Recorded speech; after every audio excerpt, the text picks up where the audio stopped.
Bonjour. Samedi, on a fait une annonce très importante, une des annonces les plus importantes qu'on ait faites depuis le début de cette aventure Ici Japon, Ici Japon Corp, qui est l'arrivée de Ici Japon Corp eSport sur League of Legends, le jeu League of Legends, en Div 2, ça commence maintenant. Pour beaucoup de monde, je pense que c'était une surprise, voire même une incompréhension. Qu'est-ce qu'on fait là? Pourquoi on est là? C'est ce que je vais vous expliquer. Bon, alors c'était une surprise, pas pour tout le monde non plus, parce qu'on avait quand même laissé quelques petits indices, donc ceux qui connaissent le milieu avaient compris. Et puis il y a eu surtout des leaks sur Twitter, donc c'était le secret le moins bien gardé. Mais voilà, ceux qui ne connaissent pas le milieu, peut-être s'interrogent sur ce qu'on fait. euh, et je vais vous expliquer. C'est un format de vidéo que je n'ai pas forcément l'habitude de faire, mais que je trouve important quand il y a des sujets comme ça importants à aborder. Il y a beaucoup de choses à dire concernant ce projet. Déjà, pourquoi est-ce qu'on n'en a pas parlé avant? C'est quand même important parce que sur c'est pas notre façon de faire en fait de balancer une news comme ça. En général, vous savez que j'aime bien, c'est le but d'ici Japon Corp aussi, hein, mais vivre tout le cheminement de l'entreprise, d'une nouvelle entreprise avec vous, vous intégrer un petit peu dans le processus de décision, vous montrer les choix et tout. Là, on n'arrive pas sur un jeu, en fait, on rentre dans une ligue. Il faut comprendre que c'est comme si, par exemple, on rentrait dans la NBA, à notre échelle, bien sûr, hein. On n'est plus maître de ce qui se passe. En fait, il y a beaucoup de règles à respecter, notamment des règles de communication. On est dans une ligue où il y a 10 autres équipes avec une structure, etc. Et bah, on communique tous ensemble. Alors, tant qu'il n'y a pas une date de définie, on n'a pas le droit de dire qu'on fait partie de la Div 2, on n'a pas le droit de dire qu'on a tel joueur, on n'a pas le droit de dire voilà, plein d'informations. Donc nous, ça fait quelques mois qu'on travaille sur le projet. Et, j'ai pas la date en tête, mais peut-être un mois et demi, un peu plus d'un mois, qu'on sait qu'on va intégrer la Div 2. Parce que c'est bien beau de vouloir intégrer la ligue, mais il faut être accepté, hein. C'est surtout ça, il faut qu'il y ait un spot qui se libère. Et après, quand un spot se libère, il y a des dizaines d'équipes qui veulent rentrer. Je vous l'ai dit, il y en a 10, hein. Il y a 10 équipes en Div 1, 10 équipes en Division 1, 10 équipes en Division 2. Donc c'est pas beaucoup, hein, dans un pays comme la France qui s'intéresse beaucoup à l'e-sport et à League of Legends. Donc on s'est battu, on a eu le slot, on a prouvé qu'on avait un projet intéressant, cohérent. Et voilà, donc ça fait un mois et demi qu'on ne peut rien dire, grosso modo. C'est un soulagement, c'est un vrai soulagement de pouvoir enfin en parler. J'aime pas ça, les secrets, les trucs, donc c'est pas trop mon fort. Malheureusement, depuis l'année dernière, là, en 2023, on a beaucoup préparé l'année 2024, et c'est beaucoup de choses comme ça où on n'est pas maître de la communication. Il y a beaucoup de partenariats, il y a beaucoup de choses comme ça, de collabs, et effectivement, il y a beaucoup de choses qu'on ne peut pas dire. Mais 2024, vous allez voir, il va y avoir plein d'annonces comme ça, pas que des nouveaux projets, bien sûr, mais bref. Donc c'est pour ça qu'on n'a pas communiqué plus tôt. Alors pourquoi ce projet?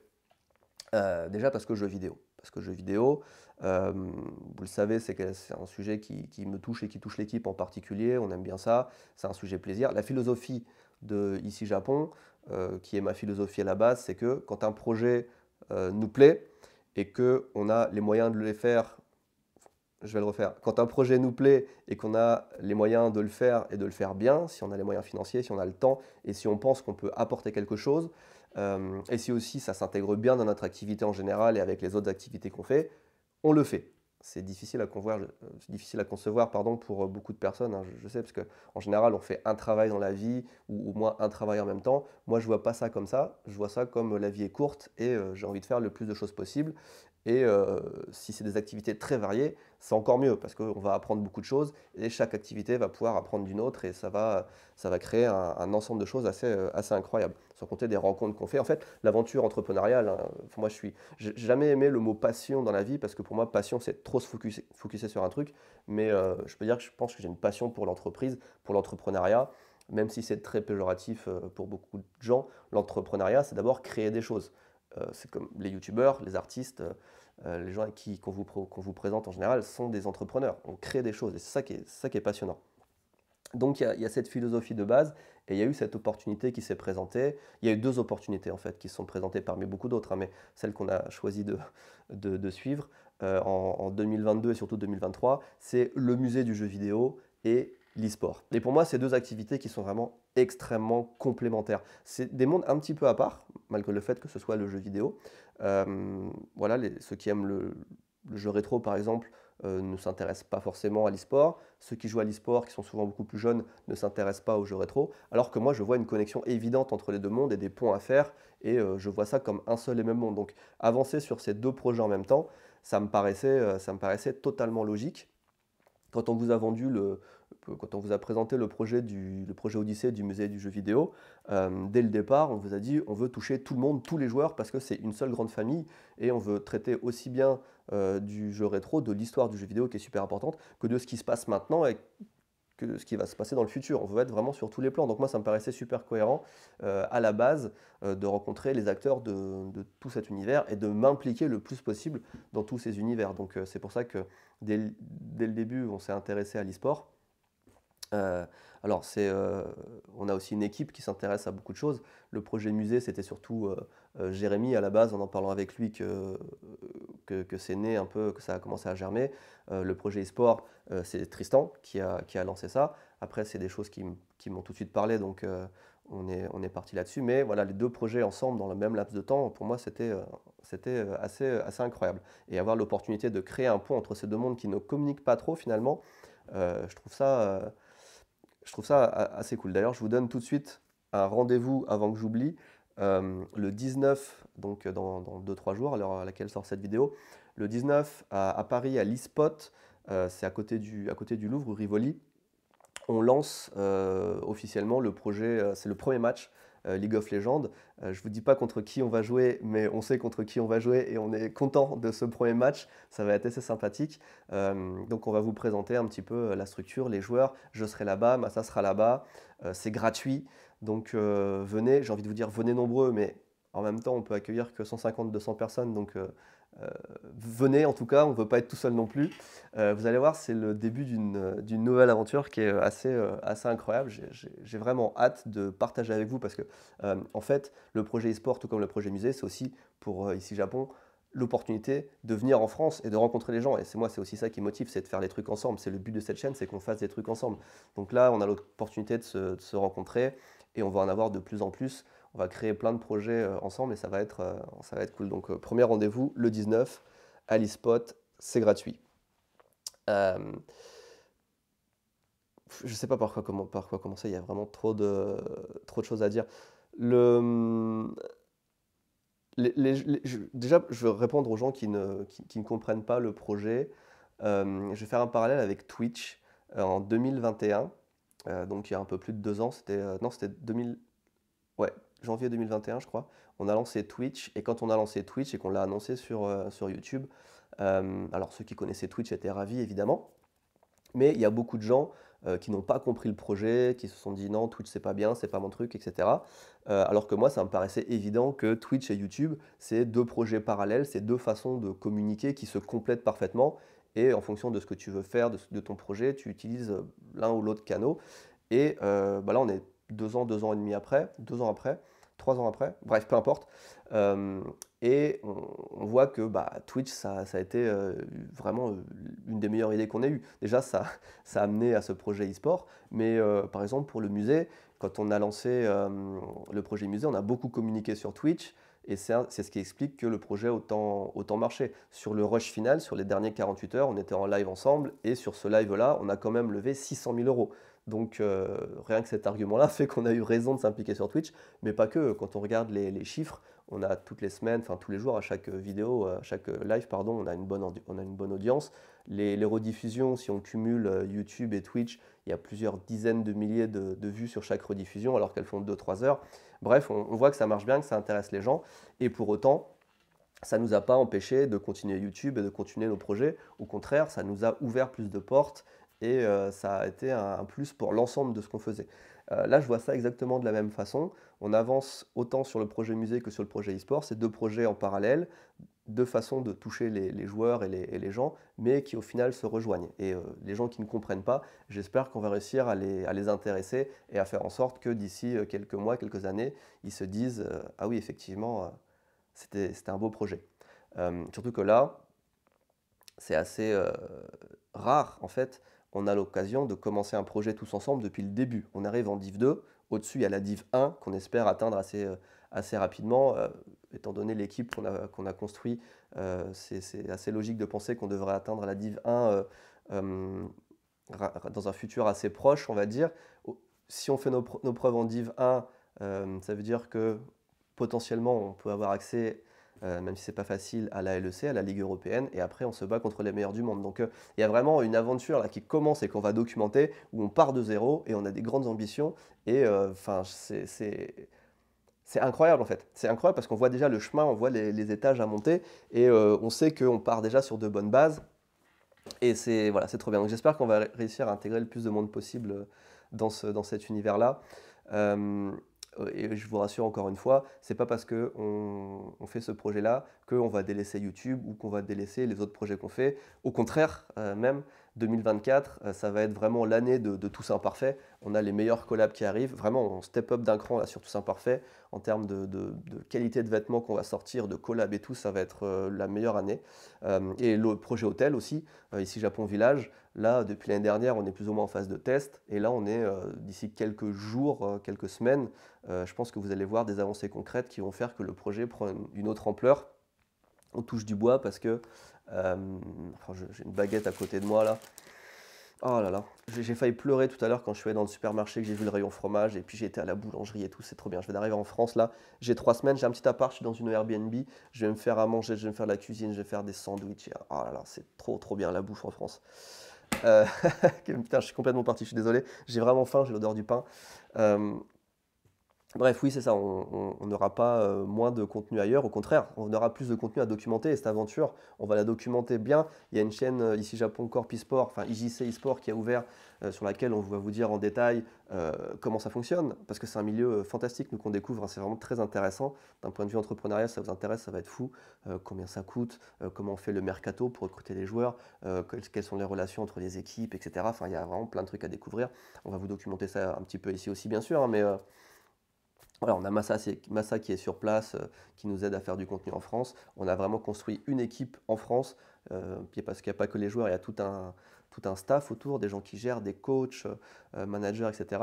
Là, je vous parle que de League of Legends, mais pas que. Pareil, on a Smash, il y a Dofus, etc. Donc, c'est une grosse aventure, c'est une grosse équipe. C'est comme d'avoir une nouvelle entreprise en France, mais cool sur les jeux vidéo. Excusez-moi, j'ai mes notes là, ça vient de s'éteindre, parce que j'ai peur d'oublier des choses. Euh, mais voilà, c'est pas juste l'e-sport, c'est pas juste ouais, on aime ça ou oui, c'est cohérent avec le projet du musée. C'est aussi une aventure à part entière. Si on n'avait pas des ambitions, si on n'avait pas l'envie de gagner, si on n'avait pas un projet autour de ça, on le ferait pas. Et le projet, il est assez vaste. Déjà, je vous l'ai dit, c'est commencer une entreprise à zéro, la documenter. Mais aussi, je pense que euh, on est au début de l'e-sport. En fait, on est au début de l'e-sport sans l'être parce que dès que les premiers jeux sont arrivés, les premières bornes d'arcade, surtout aux États-Unis et au Japon, euh, dès qu'il y a eu les premiers Space Invaders, les premiers Donkey Kong, ça a créé la compétition déjà. Donc voilà, c'est vieux, c'est même plus vieux que moi. Mais l'e-sport à proprement parler, c'est arrivé avec les bonnes connexions Internet, c'est arrivé surtout avec le streaming, Twitch, etc. Donc c'est tout nouveau et pour moi, il y a tout à faire. Il y a tout à faire et j'ai envie de participer à construire cet univers, surtout que ça ne touche pas encore tout le monde. Alors c'est de plus en plus populaire évidemment, mais voilà, je pense que nous, on a l'opportunité de ramener des gens vers l'e-sport, qui encore une fois est un monde que je comprends que les gens ne s'intéressent pas de prime abord, mais quand on met les pieds dedans, c'est vraiment, vraiment incroyable. Les plus belles histoires que je regarde, regardez des vidéos YouTube, hein, mais elles sont dans l'e-sport en ce moment. Les plus grandes aventures, les plus grands. Enfin, l'ouverture vers le futur est assez incroyable et j'ai envie de participer à ça, j'ai envie d'intéresser les gens à ça. Même sur YouTube, hein, il y a beaucoup de choses il y a beaucoup de bonnes vidéos, comme je le dis, mais c'est quand même pas forcément pour les gens qui n'ont aucun contact avec l'e-sport à la base. C'est-à-dire qu'il y a quand même un vocabulaire spécial, il y a quand même des choses à comprendre. Donc ça aussi, j'espère qu'on va réussir à le faire de façon intelligente pour intéresser le plus de gens possible. Ça fait partie de notre mission, documenter ça, créer des ponts entre vous et l'e-sport, mais aussi pour nous, entre les joueurs qui s'intéressent à l'e-sport et tout ce que fait ici Japon. On veut aussi faire grandir la communauté et faire en sorte que voilà, on ait un rôle majeur dans l'e-sport pour que euh, tout ce qu'on fait sur YouTube et à côté soit impacté positivement aussi. Donc ça va dans les deux sens. Euh, je regarde, mais là j'ai vraiment peur d'oublier des choses. Mais voilà, enfin bref, il y a toute une ambition de vouloir contribuer, de vouloir intégrer un nouveau monde qui nous plaît, de vouloir vous intéresser à ce monde-là. Et on est impatient de commencer, d'apporter notre pierre à l'édifice. Franchement, je me projette toujours plusieurs années dans l'avenir quand je fais un projet. Et là, quand je m'imagine dans quelques années, je m'imagine des trucs incroyables pour nous tous. Donc, j'espère que vous serez au rendez-vous. Après, évidemment, là, je vous vends ça comme un beau projet qu'on aime et qui est fun. C'est aussi beaucoup de challenges, c'est aussi des doutes, c'est aussi pas mal de choses comme ça, hein. Encore une fois, c'est une grosse aventure. Les gens ne se rendent pas compte, mais déjà, c'est beaucoup d'argent. Alors nous, rien que pour League of Legends, je vais faire une vidéo dédiée à ça, je pense, donc je ne vais pas vous dire trop, mais rien que pour League of Legends, pour avoir une équipe à l'année, avec les ambitions qu'on a, on est sur du 6 chiffres en euros. Donc il faut avoir les reins solides. Nous, on a de la chance, c'est qu'on aborde cette année 2024 avec pas mal de sérénité parce que on a les fonds, on a les sponsors, on a un business plan, enfin on a beaucoup de choses. En général, je pense 90%, enfin je ne connais pas les budgets de toutes les équipes e-sport, mais je pense que 90% des équipes e-sport, ou enfin la grande majorité en tout cas, sont dans le rouge, ont du mal financièrement. Nous, on va faire en sorte que ça ne nous arrive pas. Et sur cette première année, on est bon. Alors là, je vous le dis ça maintenant, mais il y a encore quelques semaines, d'où les doutes et les difficultés. On ne savait pas ce que ça allait donner, notamment avec les sponsors. On débarque, on leur dit faites-nous confiance, on a un projet. On a de la chance, ça a plu à pas mal de monde, donc on a des fonds. Mais voilà, je vous dis, l'e-sport c'est cher. League of Legends, ça coûte pas mal d'argent. Il y a d'autres sports aussi, un peu moins, mais par exemple le Smash, même si c'est des budgets moindres parce que ce n'est pas d'aussi grosses équipes, là on a 2 joueurs qui sont au Japon. Le mois prochain, on sera au Genesis, qui est un des plus grands tournois Smash, c'est aux États-Unis. On déplace des joueurs, du staff. Donc voilà, il y a beaucoup d'argent en jeu, ça peut inquiéter. Encore une fois, là on est serein, mais pour l'avenir, on ne sait pas. Il y a aussi parce qu'il n'y a pas que l'argent, mais il y a aussi le fait que l'image, je vous dis, on espère attirer des gens vers ici Japon Corp, mais au contraire, si on le fait mal, parce qu'à chaque fois qu'on fait une nouvelle entreprise, un nouveau projet, une nouvelle initiative, on prend le risque d'endommager ce qu'on a déjà construit avant. Et moi, j'ai pas envie que. C'est pour ça qu'on pèse bien le pour et le contre, qu'on a construit une bonne équipe autour de ça, parce qu'on a beaucoup de choses à préserver aussi. Et c'est facile imaginer qu'on fasse que perdre ou qu'il y a un dérapage quelque part dans le processus, ou qu'on communique mal, je ne sais pas. Ça peut très bien se retourner contre le projet du musée, ça peut très bien se retourner contre tous imparfaits, ici Japon en général. Donc il faut peser le pour et le contre, hein, quand on lance quelque chose. Bon là, je ne suis pas plus inquiet que ça, mais c'est quand même un risque. Et puis d'un point de vue personnel, ça veut dire qu'il va falloir que je fasse pas mal d'apparitions en public. Déjà le 19 là pour en revenir, mais même si j'adore rencontrer les gens, j'aime bien parler avec les gens, mais voilà, faire une interview ou parler devant 100, 200, 300 personnes ou plus, c'est pas trop mon truc. Donc c'est aussi un challenge personnel. Je m'étais dit l'année dernière que j'allais essayer d'améliorer ça, que c'était un de mes objectifs de vie pour grandir tout simplement. Donc c'est aussi pour moi une opportunité de communiquer mieux avec les gens. Donc on va voir ce que ça donne. Voilà, c'est plein de challenges, c'est plein d'opportunités, plein de promesses aussi, parce que moi j'ai envie de vous vendre une bonne aventure qu'on va vivre ensemble.